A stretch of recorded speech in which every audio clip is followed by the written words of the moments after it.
네, 오늘 장 랭킹5로 이어가겠습니다. 연휴를 보내고 목요일이 됐습니다. 자, 이야기 해볼 게 참 많을 것 같은데요. 두 분 모셔봤습니다. ISL 이지환 대표, 차영주 MTN 전문위원과 함께합니다. 안녕하세요. 안녕하세요. 네, 우리 쉬는 동안에도 두 분 바쁘셨죠? 뉴스부터 해서 워낙에 소화할 게 많았습니다. 자, 그러면 이야기 바로 나눠보도록 할 텐데요. FOMC. 우리가 뭐 지금까지 빅컷에 대한 이야기 많았지만 중간에 잠깐 또 스몰컷에 대한 가능성 언급도 있어서 빅컷 말고 스몰컷까지 시나리오를 좀 짜봤었어요. 그런데 빅컷을 내렸습니다. 자, 이제 연말까지 50bp 추가로 더 내리겠다 이러한 이야기가 나왔어요. 하지만 시장의 반응이 뭔가 미지근합니다. 이게 지금 하루 정도 이렇게 보여주고 내일 뭐 반영을 하려고 이러는 건지 아니면 외국인들의 수급이 돌아오지 않아서인 건지 이유가 좀 궁금해요. 자, 먼저 차영주 위원님께 질문 드릴게요. 한국 증시가 일단 이걸 왜 반응을 제대로 못하고 있는지가 궁금합니다. 글로벌 증시 대비해서도 너무나 좋지 않은 모습을 보여주고 있어요. 이유가 뭐예요? 일단 이렇게 한번 생각해 봅시다. 지금 반응을 안 하고 있나요? 반응을 안 하고 있는 거에 대해서 우리가 한번 지수만 놓고 보면 반응을 안 하고 있죠. 그러니까요. 지수만 놓고 보면 반응을 안 하고 있지만 저는 굉장히 활발히 반응하고 있는 게 제 눈에는 보입니다.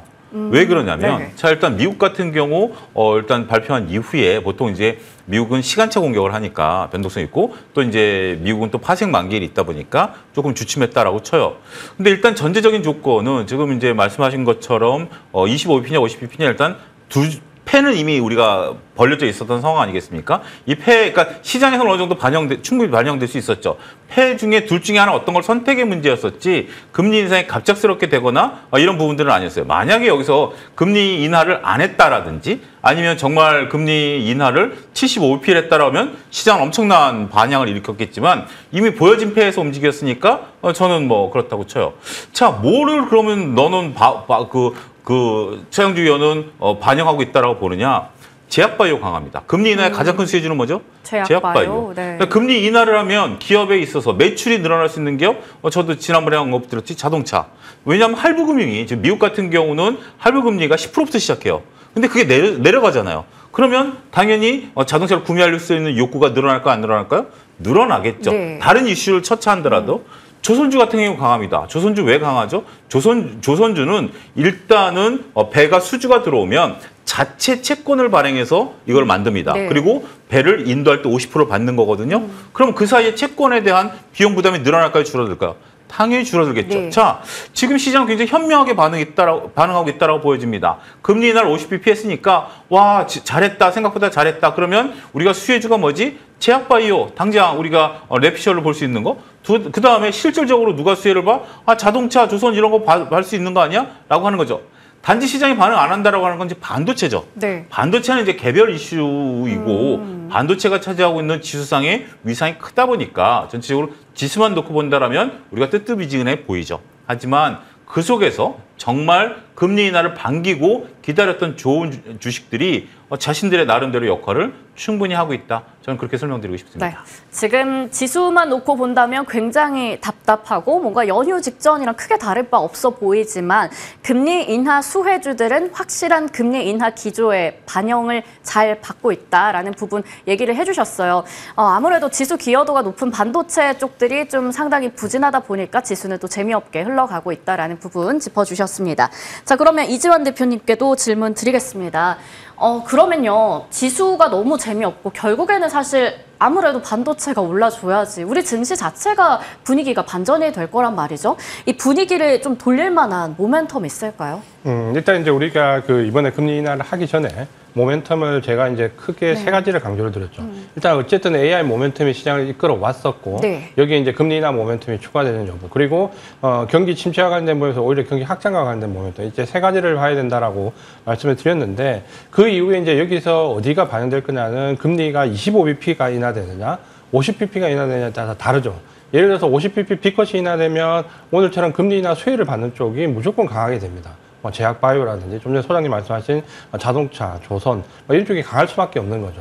만약에 25bp 인하를 했다라고 하면 금리 인하 수혜주보다는 오히려 반도체가 조금 덜 빠졌을 수 있습니다. 그러니까 이런 모멘텀의 변화가 어쨌든 빅컷이라는 50bp 인하로 인해가 되었고, 그렇다면 시장은 일단 현재는 금리 인하 모멘텀에 집중을 하는 게 맞죠.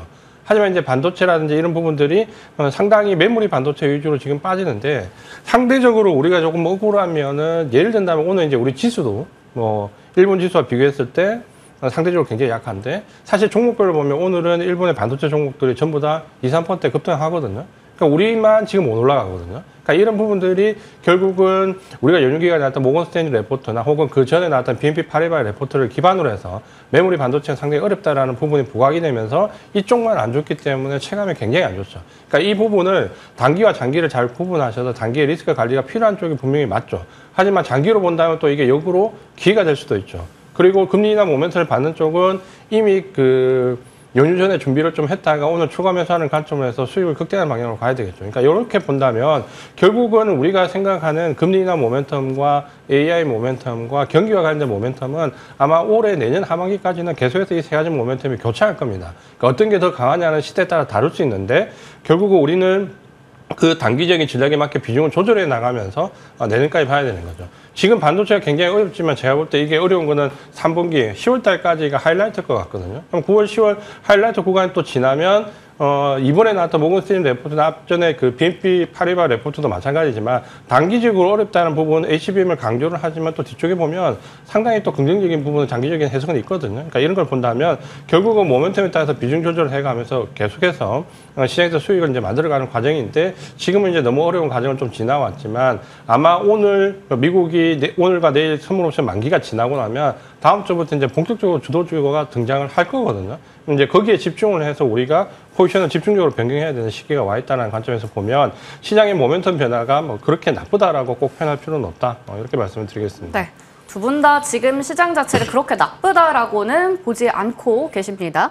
그런 측면에 있어서 여전히 금리 인하부터 AI 모멘텀까지 좀 교차되는 모습 잘 봐야 된다라는 부분도 함께 짚어주셨어요. 반도체 쪽 이야기를 해주셨기 때문에 바로 다음 연결해서 좀 집중적으로 다뤄보겠습니다.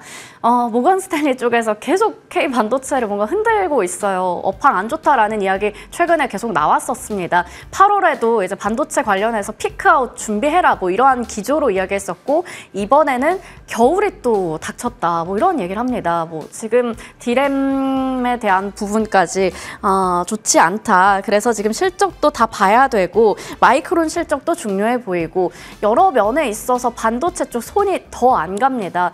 삼성전자 신저가 기록하고 SK하이닉스 목표 주가 대폭 낮추니까 오늘 막 장중에 10% 급락했잖아요. 자, 그러면 어떻게 해야 될까요? 차영주 의원님. 일단은 SK하이닉스 목표가를 거의 절반 정도를 내렸어요. 그리고 투자 의견은 2단계나 하향 조정을 했거든요.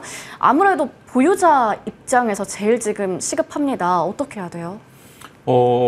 이거에 대응을 지금 이제 좀 질문 자체가 이렇게 돼서 지금 흔들리고 있는데 대응을 어떻게 해야 되느냐. 보유자들은 네. 불안해하니까 이거를 네. 팔아야 되느냐라는 건데 자, 앞서 조금 전에 화면을 좀 그걸 띄워주십시오. 이제 그 SK하이닉스와 모건스탠리 그 조금 전에 나왔던 비교했던 부분들을 보면 자, 거기에 지금 저기서 무슨 내용이 글자가 보이죠?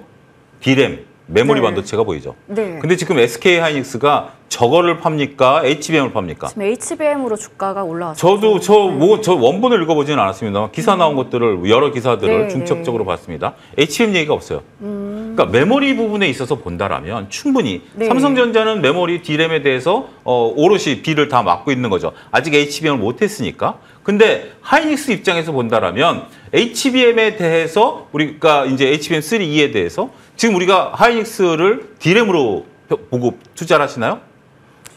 아니죠. HBM으로 그러니까 HBM으로 네. 보는 거죠. 자, 지난주랑 똑같은 상황입니다. 하이닉스가 일단 바닥에서 15만 원 바닥을 찍고 15만 원부터 제가 분할 매수 관점 말씀드렸는데 올라오다가 한번 두드려 맞았죠. 지난주 금요일에 두드려 맞은 이유가 뭐죠? 결국 D램 가격 네. 하락이 반영이 되면서 삼성전자는 신저점을 기록한 거죠. 지금 모건스탠리도 저는 같은 맥락이다라고 보여집니다. D램이 안 좋아요. D램이 좋을 듯 했는데 생각보다 D램이 현재 수요가 없다 보니까 공급 과잉, 투자가 과잉되다 보니까 가격이 떨어졌어요.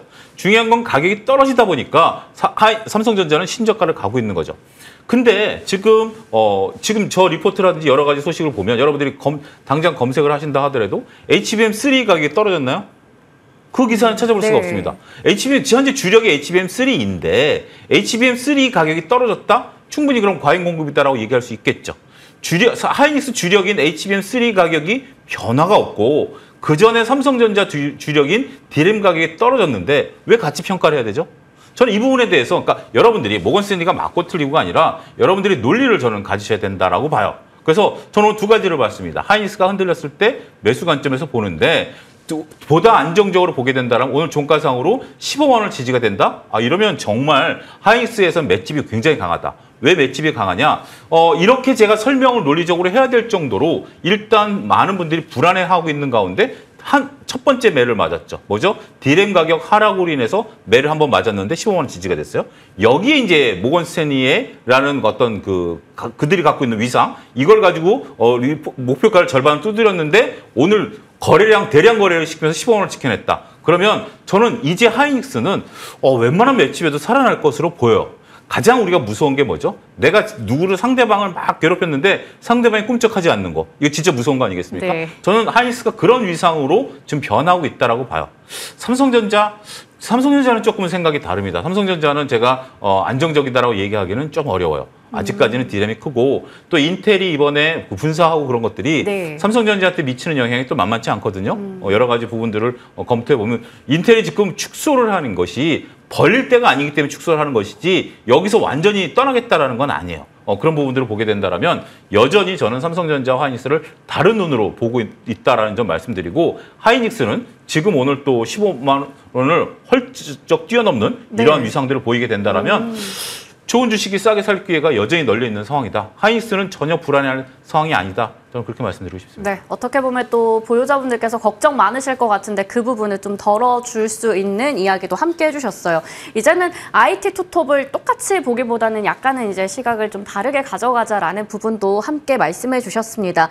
어떻게 보면 오후장 들어서 지금 낙폭이 좀 서서히 줄어들고 있거든요. IT 투톱 모두 다 낙폭을 줄여가면서 지수도 일단은 조금은 안정세를 찾아가는 것으로 보입니다. 코스피 지수 0.11% 정도 상승으로 전환이 됐고 코스닥도 오름폭을 살짝이지만 키워가고 있습니다. 아무래도 오늘 IT 투톱 종가까지 어느 정도의 힘을 내주는지 그 부분도 체크해볼 필요는 있어 보이네요. 지금 시점에서 SK하이닉스는 오히려 흔들릴 때 더 담을 수 있는 좋은 기회가 될 수 있다는 부분도 함께 말씀해 주셨어요. 자, 그러면 이제 실적으로 한번 넘어가 볼게요. 이지환 대표님, 반도체 쪽 결국에 3분기, 4분기 실적 봐야 되고 그 전에 일단 마이크론 실적도 중요해 보입니다. 우리 반도체 풍향계 역할을 하기 때문인데 자, 그러면 이 부분이 어떻게 보면 상승으로 분위기를 반전시켜줄 모멘텀이 될 수 있다고 보세요? 아니면 아직은 좀 투자 심리가 더 위축되는 게 이어질까요? 일단은 이제 지금 그 실적과 관련해서 우려감이 나왔던 부분은 3분기 실적이 안 좋을 것이다. 저도 네. 그렇게 크게 좋을 것 같지는 않습니다. 다만 지금 우리가 1년에 모건 스탠리 레포트부터 이전에 나왔던 BNP 파리바부터 해서 부정적으로 나왔던 레포트들을 저희가 자세히 다 읽어보면, 곱씹어보면 크게 두 가지입니다. 하나는 DRAM 사이클에 대한 우려감이고 또 하나는 HBM 재고와 관련된 부분인데 이걸 이제 우리가 논리적으로 좀 풀어보면 DRAM과 관련된 부분에서의 사이클은 대부분 레포트를, 부정적인 레포트들을 끝까지 잘 읽어보면 3분기가 일시적으로 안 좋고 4분기까지 안 좋을 수 있지만 내년에는 대부분 좋다라는 것에는 큰 의견 차이가 없습니다. 그러니까 DRAM 사이클이 일시적으로 성장해 나가는 과정에서 일시적으로 조정 구간에 들어왔다는 정도로 인식을 가져본다면 실적이 나쁘다라는 관점은 이번 분기에 반영될 가능성이 크다라고 보면 3분기 실적이 안 좋을 것 같고 그러면 그 3분기 실적이 나오는 아마 제일 빨리 나오는 게 삼성전자인데 10월 초에 나온다라고 보면 지금부터 10월 초 구간에 나오는 그 구간이 반도체는 저점일 가능성이 상당히 높습니다. 그러면 우리가 최악의 경우를 가정해 본다면 지금부터 10월 초 삼성전자 실적 발표가 나는 그 시점까지가 견뎌야 되는 기간이거든요. 그러니까 만약에 장기 투자자라면 견뎌야죠. 근데 단기 투자자라면 역시 이제 비중 조절을 하시면서 보셔야 되는 거고. 그러면 이후에 그 사이클은 어떻게 되냐 보면 부정적으로 나와 있는 대부분 레포트들도 내년은 그렇게 부정적이지는 않습니다. 심지어 모건 스탠리도 내용을 잘 읽어보면 뒤쪽에 말을 흐려요. 그러니까 무조건 나쁘다라기보다는 이런 현상이 일시적이고 이후에 내년에는 좀 좋아질 가능성이 있다는 쪽으로 보거든요. 그러니까 이게 이제 실적에 대한 우리의 뷰의 한 가지고 또 한 가지는 HBM 반도체 재고와 관련된 부분은 지금 오늘부터 반박 레포트들이 쏟아집니다. 그러니까 이게 HBM 재고가 무슨 말이냐라고 했을 때 모건 스탠리 쪽에서 HBM 재고율이 60%라는 표현을 썼는데 이제 이 부분이 맞냐라는 부분은 HBM 반도체 자체가 거의 다가 거의 다 대부분의 조민영 그 발주고 지금 그 SK 하이닉스 같은 경우는 2025년도 내년도 12월 때까지 이미 발주가 다 나와 있는 상황이죠. 그러니까 거기에 발주의 물량을 대기도 지금 급급한 상황인데 재고가 웬 말이냐라는 부분은 사실 그 레포트를 발행한 쪽에서도 명확하게 얘기를 못 하고 있습니다. HBM 재고가 무슨 말이냐는 것에 대해서. HBM 자체가 우리가 조민영 생산인데 재고 어디냐는 부분에 대해서 그러니까 이런 부분을 우리가 좀 곱씹어 보면 지금은 물론 레포트에 힘이 발휘하고 있고 조정을 받고 있는 이 구간에서 상당히 견디기 어렵지만 장기적인 시각으로 본다면 저도 이 구간이 분명히 중요한 하나의 매집 구간이 될 거는 같습니다. 그러니까 이 부분을 우리가 명확하게 해서 본다면 단기의 리스크 관리와 장기의 매집이라는 두 가지를 놓고 내가 어떤 투자 성향을 가지고 있느냐에 따라서 지금은 투자의 형태가 달라질 수 있다는 부분을 봐주셔도 되고 그렇다면 좀 전에 말씀드린 대로 실적은 결국은 맞아야 될 매라고 하면 삼성전자 실적 발표되는 10월 초까지 제가 볼 때는 그때까지가 견뎌야 되는 가장 임계치다 이렇게 말씀을 드리겠습니다. 네, 아까 전에도 이제 3분기까지는 어느 정도 그 힘든 시기에 하이라이트 지나갈 거다 말씀해 주셨어요. 그 실적 발표 전까지는 약간의 견딜 필요도 있어 보이고 아무래도 투자 성향에 따라서 좀 다르게 가야 된다라는 부분도 말씀해 주셨는데요. 단기적으로 본다면 리스크 관리 중요해 보입니다. 비중 조절해야 되고 장기로 본다면 오히려 지금부터 해서 그 실적 발표 전까지는 매집을 할 수 있는 구간이다라는 부분도 짚어주셨습니다. 반도체 전략 챙겨봤고요. 이제 전력 설비로 한번 연결해서 이야기 나눠볼 텐데 일단 블랙록과 또 마이크로소프트 40조 원 규모의 펀드 조성해서 데이터 센터부터 전력 인프라 투자 더 하겠다라는 이야기 나옵니다. 오늘 이 뉴스 나오면서 전력 설비 강해요. 차영주 위원님, 중장기적으로 봐도 너무 좋은 섹터잖아요. 그런데 이런 또 대규모 투자 소식 전해졌습니다.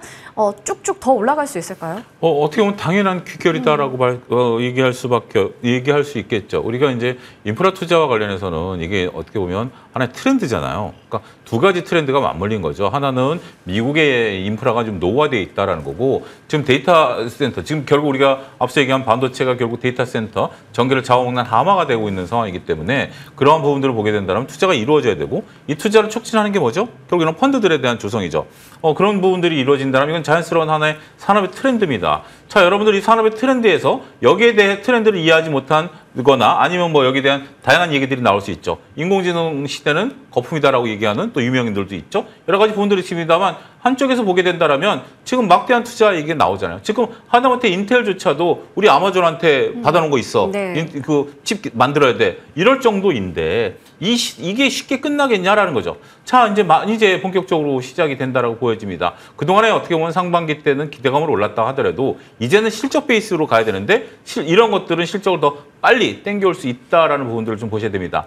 조금 전에 저 들어오기 전에 이제 제가 그냥 인터넷 서핑을 하다 본 게 가산에 내년 초에 거대한 데이터 센터 4개가 완공이 된다라는 겁니다. 사진까지 나왔는데 그러면서 하는 얘기가 이거예요. 서울에 가뜩이 남은 전기가 없는데 이거 어떻게 다 커버하느냐라는 거죠. 거기서 기사는 끝났습니다. 그리고 다른 얘기로 올라가는데 저는 그러면 이 전기를 어디서 끌어오지? 그러면 전기 뭐 끌어오는 부분들은 뭐 지금 우리 전기가 남아도니까 끌어올 수 있죠. 근데 거기다가 뭘로 연결하지? 전선 연결해야지. 그렇죠. 그다음에 변압기 달아야지. 네. 이것도 투자의 대가 되겠네. 자, 이런 식으로 여러분들 생각해 가시면 될 것 같습니다. 어찌됐든 간단하게 말씀드려서도 이제 전선과 변압기 이런 것들은 막대하게 투자가 들어가는 거죠. 이게 지금 또 어떤 부분들이냐면 이게 처음에 우리가 기대감을 올랐다가도 지금 가산 같은 경우에 완공이 되면 그 완공되는 시점에 전기를 연결해야 되잖아요. 그러면 그게 언제부터 시작됐을까요? 최소한 올해 초부터 이미 설계랑 발주 다 들어가서 내년도에는 특정 기업의 매출이 늘어나겠죠. 그 4개만 본다 하더라도 뭐 단순히 이제 몇십억 몇백억이 된다 하더라도 그런 것들이 점점 쌓일 거예요. 그런 부분들이 되게 지금 이제 예를 들어서 아마존이 그 인텔에다가 발주를 준 거 받겠죠? 그럼 벌써부터 그거에 따른 전력에 대한 부분들까지 주문이 들어가겠죠? 네. 이런 부분들을 생각한다면 저거야말로 저는 그냥 묻어둘 수 있는 투자, 밀릴 때마다 묻어둘 수 있는 투자의 전형적인 모습이 아니겠나. 또 한 가지, 대통령이 바뀐다고 저게 안 할까요? 상관없죠. 네. 대통령의 수혜주를 따지고 피해주를 따지기도 하겠습니다만 누가 대통령이 될지 모르는 상황에서 대통령이 누가 되든지 간에 저거는 이어진다라는 점도 투자의 안전성을 답보하고 있다. 이렇게 말씀드리겠습니다. 네, 최근에 정말 보면 AI 모멘텀도 중장기적으로 가져가면서 대선의 영향도 크게 받지 않는 또 탄탄한 섹터입니다. 전력 설비 쪽이요. 이런 투자 늘어날수록 전력기기, 변압기, 뭐 전선까지 다 또 같이 호재로 인식이 되고 있는 상황에서 충분히 상승 여력 있다라는 부분도 확인해 봤습니다. 다음으로 넘어가서 이제 제약 바이오 이야기 해볼 텐데 반도체 쪽이 좀 쉬어갈 때 우리 그러면 이쪽은 좀 견디고 비중을 조절하고 이러는 가운데 이제 또 수익을 내야 되니까요. 금리 인하라는 확실한 부분이 이제 해소가 됐기 때문에 호재가 가득한 제약 바이오에서 한번 종목을 잘 선별해 볼까요? 삼성 바이오로직스 오늘 105만 원 또 기록하면서 신고가를 찍어줬습니다. 역시 대단한 황제주의 면모를 보여주고 있어요. 오늘 뭐 알테오젠이나 리가켄바이오 등등도 좋은 모습 나타냅니다. 비만 치료제 이쪽도 괜찮고요. 자, 그러면 이지환 대표님 먼저 제약바이오 섹터 이야기 해볼게요. 우리가 좋다는 건 다 알고 있지만 확실히 이쪽에 하반기 미들맨 역할 잘하고 있는 것 같거든요. 제약바이오 섹터가 아무래도 우리 지금 시점에서는 투자하기 제일 좋은 섹터일까요? 지금은 이제 그렇게 보셔야 되고요. 우리가 이제 앞서 말씀드렸던 그 세 가지 모멘텀에서 최대한 교집합을 찾아야 됩니다. 최대한 교집합을 찾아야 되고, 여기서 모멘텀을 받는데 실적 기반으로 얼마나 나아지냐라는 실적이 굉장히 중요하죠. 왜냐하면 금리가 인하가 진입하는 시기, 금리 동결해서 금리 인하로 진입을 하면 금리 인하가 절반 정도 이상 진행되기 전까지는 거의 실적 상태가 펼쳐집니다. 그러니까 금리 인하가 상당히 진행된 상태에서는 돈의 힘으로 이제 올라갈 수 있는 금융 장세가 펼쳐지지만 그 전까지는 거의 실적 기반으로 간다라고 보면 실적이 중요한데 금리 인하 수혜를 받으면서 실적이 좋은 것. 미국 같은 경우는 대표적인 게 제약바이오와 은행 쪽을 들거든요. 사실 우리도 이번 연휴에 들어가기 직전에 제약바이오와 은행 쪽 모습이 상당히 좋았습니다. 근데 막상 오늘 이제 빅컷을 하고 뚜껑을 열어보니까 제약바이오는 굉장히 상승을 치고 나가는데 반해서 은행주는 차익 매물이 쏟아졌죠. 그러니까 이런 걸 본다면 역시 시장의 중심이 금리나 수혜를 받는 쪽에서 역시 제약바이오가 주도주라는 게 명확히 이제 드러나는 부분이죠. 그러니까 오늘 같은 경우는 기존의 제약바이오를 보유하고 계신 분들이라면 추가 매수를 한번 해볼 수 있는 구간이기도 합니다. 그러니까 제약바이오는 결국 이제 신고가를 넘어간다라고 보면 결국은 금리나 수혜와 실적이라는 이 두 마리 토끼를 다 가질 수 있는 섹터를 보는데 특히 제약바이오는 그동안 모멘텀으로 올라왔던 쪽과 실적 기반으로 가는 쪽이 주가가 차별화됩니다. 이전에 우리가 비만이나 탈모와 같은 작년 하반기, 올 상반기까지는 모멘텀으로 가는 종목들이 좀 강했다면 지금은 실적 기반, 신약 혹은 대형 제약사 위주로 확연하게 이제 주가 흐름이 좀 달라지고 있죠. 그래서 지금은 신약 기반이 있는 대형 제약사들 위주, 신약이 출시될 수 있는 기반으로 가는 대형 제약사, 결국은 금리 인하와 굉장히 맞물리는 쪽이고 이런 쪽에 지금 주가가 상당히 좋고 주도주로 등극할 가능성이 있다. 지금 당장은 이제 반도체가 주춤할 때 반도체를 대체할 수 있는 섹터는 지금은 제약바이오가 단연 앞서 있습니다. 그래서 긍정적인 관점으로 가격은 상당히 많이 비싸 보이지만 우리가 제약바이오 특히 대형주들 같은 경우는 충분히 조정을 받고 올라왔기 때문에 지금도 추가로 관심을 가질 수 있는 위치다. 이렇게 말씀을 드리겠습니다. 네. 긍정적인 포인트에서 봐주셨는데 그렇다면 비싸 보이지만 그래도 우리 조정을 활용해서 들어갈 만한 종목 있는 것인지 그리고 워낙에 또 이 안에도 다양한 모멘텀과 섹터가 있어서요. 좀 궁금하거든요. 어디가 가장 유망한지. 차영주 위원님, 앞서 이지환 대표님은 뭐 실적과 신약 부분에 기반해서 종목들 보자 말씀해 주셨고 CDMO, 뭐 비만, 기술 수출 뭐가 많습니다. 어떤 쪽 좀 좋게 보세요? 일주일 전에 제가 MTN에서 항상 질문을 받았을 때 삼성바이오 조금 비싸지 않냐라는 거죠. 거듭 저는 매수 관점 말씀드렸습니다. 네, 말씀드려 왔습니다. 일주일 전에 그 얘기는 조금 불안했죠. 안 올라가니까. 근데 지금 상황에서 보면 일주일 전이라도 샀을 걸. 맞아요. 그런 생각 들죠. 전 지금도 늦지 않았다고 보여집니다. 왜냐하면 지금 우리가 이제 생물보안법은 굉장히 중요한 법인데요. 이걸 누가 통과시켜줬느냐? 공화당이 통과시켜줬습니다. 하원을 장악하고 있는 게 공화당이기 때문에 물론 찬반 투표를 했어요. 그래서 반대도 있긴 했었습니다만 공화당 자체가 이것을 반대했다라면 찬반 투표 자체가 불가능했겠죠. 자, 지금 굉장히 지금 치열한 공화당과 민주당 싸움인데 공화당이 이걸 통과시켜줬어요. 그런 걸 본다라면 이거는 앞서 언급드렸던 인프라 투자와 마찬가지로 누가 대통령이 되든지 간에 상관없다라는 거죠. 자, 그럼 생물보호법이 이제 32년부터인데 왜 벌써부터 반응하냐라는 부분들인데 미리 지금 이제 우시바이오는 매출이 꺾였고 삼성바이오는 매출이 늘어났죠. 이건 김태성 고무장이 여기서도 얘기했었던 것 같은데. 자, 일단 그럼 근데 이거는 생물과 관련된 것은 만들어내는 게 굉장히 어려워요. 유지하는 게 어려워요. 네, 제가 네. 예를 들었던 게 이거죠. 어머님 김치가 김장김치가 매년 맛이 미묘하게 바뀌죠. 네, 네. 그게 이제 항상 유지하기가 레시피는 똑같은데 유지하기 어렵다라는 거죠. 근데 이거는 굉장히 중요한 포인트고요. 그렇기 때문에 저는 오히려 지금 이제 약간의 어떤 뭐 학회 기대감 뭐 이런 것들을 투자하기에는 리스크가 좀 커졌다라고 봐요. 왜냐하면 그게 벌써 2, 3개월 동안 시세를 올렸기 때문에. 하지만 우리가 믿을 수 있는 것은 생물보안법 관련해서 삼성바이오 저는 32년부터는 그때까지 저는 들고 가는 것도 하나의 전략이다라고 말씀드릴 수가 있겠고 저하고 이지한 대표가 항상 기다리는 게 있죠. 비만 치료제. 네. 이거는 이제 꼭 나올 거고요. 네. 그런 부분들 보면 꾸준히 올라가잖아요. 그러니까 제일 투자하기가 그러니까 어려우면서도 네. 필요한 게 뭐냐면 오늘 당장 7, 8%씩 올라가는 것이 눈에 가죠. 근데 지나고 보면 7, 8%씩 올라갔던 것은 한 일주일 올라갔다가 어느 순간 제자리에 가 있지만 하루에 거북이처럼 자 토끼 주식을 사시겠습니까? 거북이 주식을 사시겠습니까? 지루하긴 하죠. 그래도 거북이 주식을 본다라면 비만 출연 이런 거 여전히 삼바, 한미, 셀트리온 3인방 여전히 유효하다 이렇게 말씀드리겠습니다. 네, 여전히 우리가 좋게 볼 수 있는 종목들까지 다 얘기를 주셨습니다. 지금이 어떻게 보면 또 부담스러운 가격일 수도 있지만 나중에 지나고 보면 또 진입하기 좋은 가격이었을 수도 있다라는 부분까지 함께 언급해 주셨네요. 제약바이오 이야기 해봤습니다. 자, 해리스 트레이드 쪽으로 넘어가 볼게요. TV 토론 이후에 지지율이 많이 또 올라갔어요. 격차가 큽니다. 그런 상황에서 아무래도 신재생이나 뭐 낙태 관련주들 시장에서 또 부각받고 있습니다. 각각 체크해 볼게요. 이재환 대표님, 낙태 관련주들 오늘 뭐 제약바이오 쪽에서도 관련한 종목들 같이 좀 들썩거리긴 해요. 이건 아무래도 트레이딩 관점에서 볼만한 것 같은데 어떻게 생각하세요? 빨리 이제 트레이딩 관점으로 보셔야 되죠.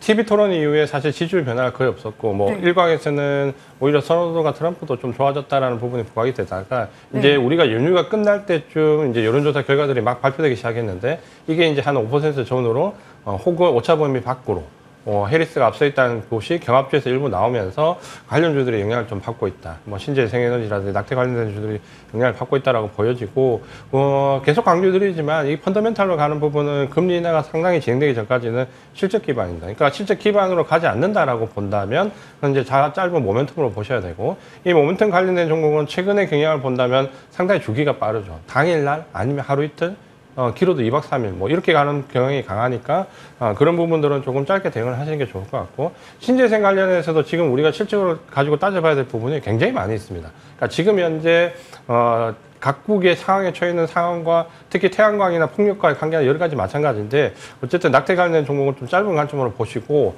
이번 대선과 관련된 부분은 아마 제가 볼 때 여론이 좀 박빙이기 때문에 여론 결과에 따라서 계속 모멘텀이 바뀔 겁니다. 그러니까 그 짧은 모멘텀 상관해서 수익을 취하는 전략 말씀을 드리겠습니다. 네, 짧은 모멘텀 사이에서 우리 단기적으로 한번 트레이딩 해보자라는 부분 짚어주셨고요. 신재생 쪽 간단하게 말씀해 주셨지만 차 위원님의 의견도 궁금합니다. 워낙에 또 옥석 가리기 중요한 섹터예요. 뭐 CS 윈드 이런 쪽 봐야 되나요? 일단 근데 지금 우리가 해리스가 이기냐 트럼프가 이기냐는 네. 아직은 진짜 뚜껑 열릴 때까지 그래, 그건 그렇죠. 열리는 건 아닌 것 같아요. 자, 보면 트럼프가 우세했었죠. 그러다 바이든이 내려가니까 해리스가 올라오니까 해볼만 하다라는 거고 네. 서로 간에 이제 지지자들이 모이는 단계이기 때문에 저는 이 등락이 있을 수 있다라고 봐요. 그래서 너무 한쪽에 쏠림 현상들은 조금 우리가 좀 피해야 되지 않을까 싶고요. 또 한 가지 좀 보면 저는 IRA법에 오히려 우리가 좀 관심을 가질 필요가 있다라고 네. 봅니다. 일단 트럼프가 이기면 IRA법을 폐지를 하고 해리스가 이기면 IRA법이 유지될 것으로 보고 있는데 네. 문제는 앞서 제가 언급드렸던 이번에 상하의원 동시선거라는 거죠. 네. 그러니까 대통령 대선 때마다 조금씩 바꾸는데 자 하원이 만약에 지금 현재 공화당인데 민주당이 장악을 해버리면 한 표 차거든요. 그러면 트럼프가 이 법을 폐지하려면 하원 통과시켜야 되거든요. 민주당이 통과시켜 줄까요? 그 부분까지 우리가 생각해 본다라면 결국 이 법은 제가 볼 때는 이렇게 보셔야 될 것 같아요. 해리스가 되면 이 법 유지, 트럼프가 되면 이 법은 세모. 폐지까지는 저는 못 갈 것 같아요. 네. 왜냐하면 서로 협정을 해야 되는 부분들이기 때문에 극단적인 경우는 뭐다?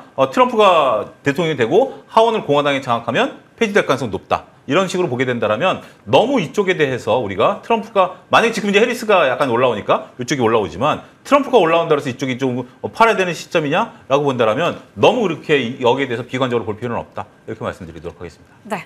자, 그러면 이제 마지막 이슈로 넘어가 볼게요. 오늘 자율주행 쪽에서 또 시세가 나고 있는데 일단은 현대차와 구글의 웨이모 간의 뭐 협력에 대한 이야기 단독 기사로 전해지긴 했습니다. 이 영향을 받아가면서 최근에 잘 가던 섹터가 더 불이 붙었어요. 이재환 대표님, 추가 상승 여력 있다고 보시나요? 일단 이제 자동차는 긍정적으로 볼 필요가 있고요. 특히 이제 현대차, 기아는 또 특별하게 좀 관심을 가질 필요는 분명히 있습니다. 네. 우리가 상당히 글로벌 자동차 업계가 어려웠고 특히 전기차 관련된 부분에서 모멘텀이 줄었고 그러다 보니까 전기차 쪽에 발을 담근 업체들이 최근에 뭐 폭스바겐을 비롯해서 많은 회사들이 상당히 어렵다라는 부분이 나옵니다. 근데 우리가 이제 현대차, 기아를 조금 분리해서 생각해 봐야 될 부분은 현대차, 기아가 지금은 어쨌든 글로벌 영업이익률 올해 기준으로 보면 1위였다는 거죠. 그러니까 토요타를 제끼면서 1위로 올라서면서 어쨌든 장사를 지금 잘 하고 있다라는 것이고 지금 현재 내연기관차에서 하이브리드에서 전기차 얻어만 이 가도기적에서 상당히 대응을 잘하고 있다는 부분이죠. 그게 이제 GM과의 동맹으로 연결되는 제가 볼 때는 가장 결정적인 부분이었고 사실 GM이 가장 취약한 부분이 하이브리드입니다. GM은 하이브리드 차가 없어요. 그러니까 미국의 11개 생산 시설 중에서 하이브리드를 생산하는 곳도 한 곳도 없습니다. 그러니까 네. 그러다 보니까 GM 같은 경우는 현대차와 현대차와 손을 잡으면 기존의 유효 생산 시설, 과잉 투자 시설을 활용할 수 있고 특히 하이브리드와 관련된 부분에서 노하우를 취득할 수 있다라는 점이 GM의 입장에서 보면 가장 큰 부분이죠. 현대차 입장에서 본다면 GM과 손 잡는 걸 마다할 이유가 없죠. 왜냐하면 미국에 있기 때문에 그동안 IR 법안을 비롯해서 많은 부분에서 현대차가 받았던 불이익을 어느 정도 GM이 커버할 수 있고 또 만에 하나 트럼프가 집권을 하더라도 GM이라는 등등한 오방이 있으면 아무래도 커버리지가 높아지죠. 그러니까 이런 부분을 본다면 보험적인 성격만 놓고 보더라도 혹은 하이브리드 생산 시설을 활용할 수 있다는 것만 보더라도 현대차는 나쁠 게 없습니다. 그러니까 이런 부분을 본다면 현대차가 지금은 글로벌 자동차 완성차 업체 중에서 가장 장사를 잘 하고 있는 회사이기도 하지만 대응도 나름대로 잘 하고 있다라고 보여지고 또 한 가지는 밸류과 관련 부분에서 계속 이제 하반기에 정책이 나오잖아요. 그러니까 그게 나올 때마다 들썩일 때 어쨌든 현대차는 지금 앞서 발표했던 내용으로 어쨌든 올해 내년은 제가 봤을 때 시가 배당률은 7%를 거의 유지할 가능성이 높습니다. 그러니까 단기적으로 그렇다면 뭐 보유자 입장에서는 그것도 나쁠 게 없죠. 그렇게 본다면 현대차는 외국인들 관점에서도 지금 단기적으로 상당히 메리트가 있다라고 보여지고 그렇다면 수급적으로 실적과 모멘텀을 받는다라고 하면 좀 중장기적인 투자자라면 지금은 관심을 좀 충분히 가져볼 만하다. 특히 이번 시장 조정 기간에 조정도 많이 받았기 때문에 위치도 나쁘지 않다 이렇게 말씀을 드리겠습니다. 네, 조정을 활용해서 또 완성차 업체에 대한 접근도 유효하다라는 부분까지 함께 언급해 주셨습니다. 오늘 저희 질문 여기까지. 네. 일단 우리가 이제 밸류 프로그램과 관련해서는 이제 KRX에서 나오는데 네. 전 삼성전자 하이닉스를 좀 다르게 생각하실 필요가 있다고 봐요. 삼성전자는 지금 호재보다 악재가 더 많거든요. 네. 감원설까지 얘기가 나오고. 그런데 여전히 많은 분들이 삼성전자 관심을 갖죠. 근데 현대차 같은 경우는 호재가 지금 막 쏟아지고 있는데 시장의 관심이 좀 뜨뜻미지근해요. 차라리 우리나라를 대표하는 두 기업 중에 저는 오히려 투자자들이 시각을 조금 바꿀 필요도 있지 않을까? 네. 그 점으로 마무리하도록 하겠습니다. 네, 좋습니다. 추가 의견까지 함께 덧붙여 주셨어요. 오늘 이렇게 해서 또 많은 이야기 나눠봤습니다. IS 이지환 대표, 차영주 MTN 전문위원과 함께했습니다. 고맙습니다.